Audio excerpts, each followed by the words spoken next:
Up next, producer JQ sat down with musician and producer Kelvin Wooten, who has earned a Grammy nomination and collaborated with all sorts of musicians.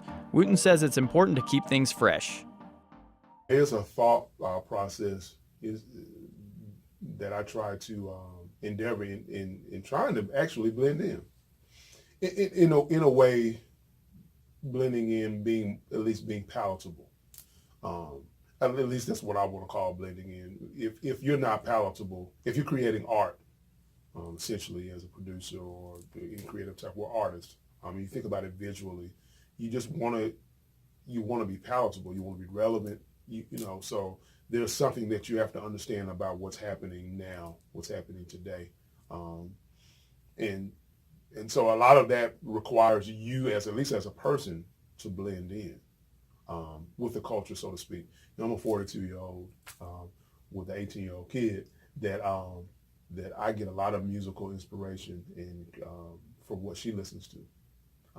We share our music through Spotify, and so I'm able to listen to what she's listening to, and to be honest, there's a lot of new music that I love. So for me, the world is huge. It's a lot of places to get that inspiration from, and even here locally as well. But the world is just so vast in so many ways to incorporate those things into what you do creatively. So I try to want to stay relevant by trying to blend in, but knowing that who you are as a person is always going to come out. You should know that when you're creating something, that letting that rise to the top, then people are able to see the uniqueness of what it is that you do. How or what advice would you tell someone that is just getting into the industry is one of the most important things about booking or selling or getting your music out there so that you can expand? Well, one thing is, I would say, and it's something I still do to this day, after being in the industry for 25 plus years, is to just endeavor to do what you do every day. There's not enough content for yourself that you can create, because in creating the content, you learn things about yourself as a creative person. You learn, well, I don't really like this. If you were to do something every day, and knew that you had to do it every day for 30 days, let's say, you probably will wind up eventually, probably within the first 4 or 5 days, realizing, well, I don't like this. So if I'm going to do this for 30 days, I'm probably going to need to stick to something that I enjoy doing. If it's a certain brand of hip hop, or if it's a certain brand of jazz, if you're going to do that every day, say if you had to do it for every day for 30 days, you probably would just say, I'm going to stick to what I really love.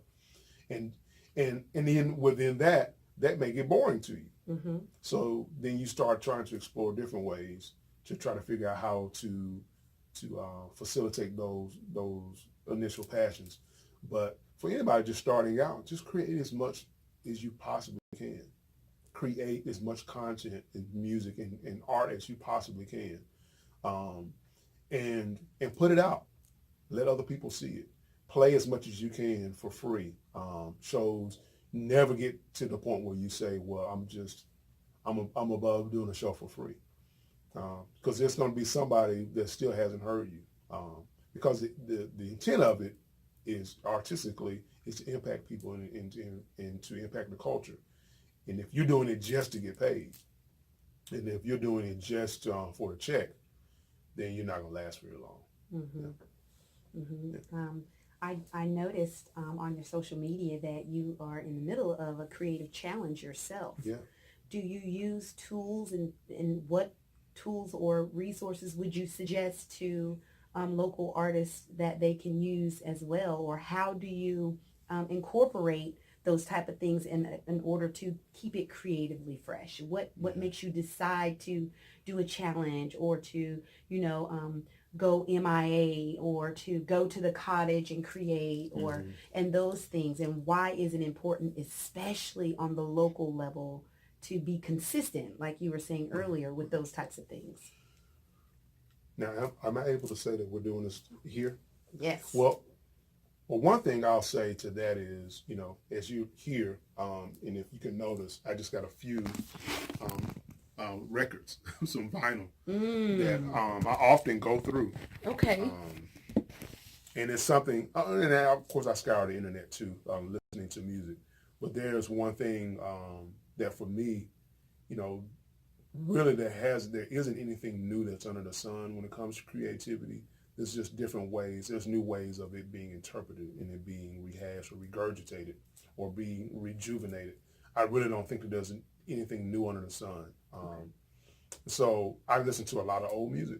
I listen to a lot of music from people I admire, Thelonious Monk, Police, Aretha Franklin. I mean, it could be anybody. Just to hear how they hear the end result of a process. And so that, for me, keeps it from getting at least interesting for me, because you're listening to so many different processes to figure out how am I going to get to my end result. And maybe today, I've been doing this challenge for 30 days. So maybe today let's listen to some Aretha Franklin. Mm-hmm. And I may sample it or I may not sample it. Typically I won't, but I'll listen to it just to hear how the piano is fitting in with the bass guitar, or how the bass guitar is fitting in with the drums and with the vocal. And if you listen to that on an Aretha Franklin record, it's going to sound different when you listen to a Police record. How much space a Police record may have when there's no vocals for about 30 seconds. Or where Aretha stuff, it's singing all the time. So then and it's good singing, by the way, but you're listening to all those things for it to never ever be dull. Because in your mind, what it should do is trigger other thoughts, other creative processes in your own mind. Awesome. If I'm a local musician and I'm looking to expand my brand or, do something vast musically, what is your best advice for booking a studio? So booking a studio. Yeah, booking a studio. Like, I know that musicians, depending on the culture or where they want or the type of music that they are putting out, it determines how they're going to have that music produced. Mm-hmm. And so I'm not sure. I've had a lot of people ask that, hey, what is the first thing I need to do if I decide that I want to book a studio? And I'm like, I guess that on a local level, that's a really good question, because people don't know the systematic processes of creating music either. Yeah, that's a really good question. I never really don't think about that. That's a really good question, and I don't think about that that often since I have my own studio. Mm-hmm. But if I was an artist looking to book, what I would do is tour as many studios as possible. Talk to the people, the engineers, and just see what the creative space is like. Here in my studio, I would think that it's kind of conducive for all types of creativity. You don't walk in and you don't feel like, oh, this is a hip hop studio, or this is a country studio, or it could kind of be whatever. And if the person that runs the studio and you hear the output of the music that's generated, you hear different types of music. It's gospel, jazz, hip hop, R&B, bluegrass, folk, country. And so that for me personally, if I were looking for a studio, I'd be looking for, I'm biased, but I would be looking for one like mine. But you want to feel comfortable. That's first. Because studio, more so than it is the equipment, it's about the vibe and the energy that's there, and how the person that you're going to be working with in the studio, how they work with you. You want to get that down first, because me as a producer, I can work in another studio with a client and create the same energy that I have in this studio. If you would just leave me and that artist in there alone, I'll create the same. Because, that's, as a musician, there's energy in instruments, I think. Mm-hmm. I have instruments that were played by certain guys that I revere, and instruments from days of old that have a sound there's a song inside of the instrument just because of who played it. But if I was an artist, I would be really trying to see which one vibes and gels with me the most. If I'm a band, can they facilitate recording a band? They may say that they can, but you need to go see, tour the studio and see. And then have a conversation with who's working the studio and see how the vibe is. Because that's going to be the most important thing. Okay. You can get a whole lot out of a smaller studio if everybody's on the same page. I'm actually about to record a band tomorrow that has about 11 or 12 pieces, which it's not necessarily new for me, but it's of that magnitude it is. Okay. And so I'm just going to try to create as much of a homey environment as I can for 11 and 12 different personalities, you know. So, you know, as one person that's facilitating, producing, engineering, I want them to feel at home. You know, I want them to say, you know, we got to come back. This is the only place we can go. Kelvin, thank you so much for your interview today. Is there anything or a few last words that you would like to leave for the listeners and for the folks that are tuning in? Yes. All of our creative people that are tuning in, is one thing I always say to everyone is just be yourself. You know, a lot of my posts on social media deal with that. Just being yourself. There's enough people in this world to like what it is that you do in the way that you do it as a creative, to where you don't have to say, I need to change who I am to facilitate everybody.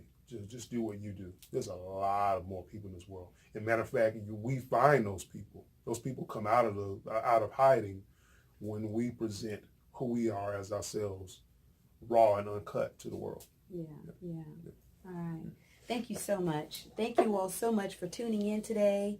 And we'll get the interview up probably in the next couple of weeks. But until that time, if you want to connect with Kelvin, we'll make sure that we put all his connection information there. Stay connected to his social media links. Can you go ahead and shout those out, all your social media links? Yes, I can. So on Instagram, I am at Kelvin Wooten Producer. That's all one word. Kelvin, okay. KelvinWooten Producer. On Facebook, I'm just Kelvin Wooten, and then my music page on Facebook is Woodaworks. It's WOODAWORX. And that's the same on Twitter, Woodaworks, WOODAWORX. It's been a pleasure being here in Woodaworks Studios today. Thanks for tuning in and thanks for listening. This is your girl JQ, Valley Sounds on 89.3 Huntsville.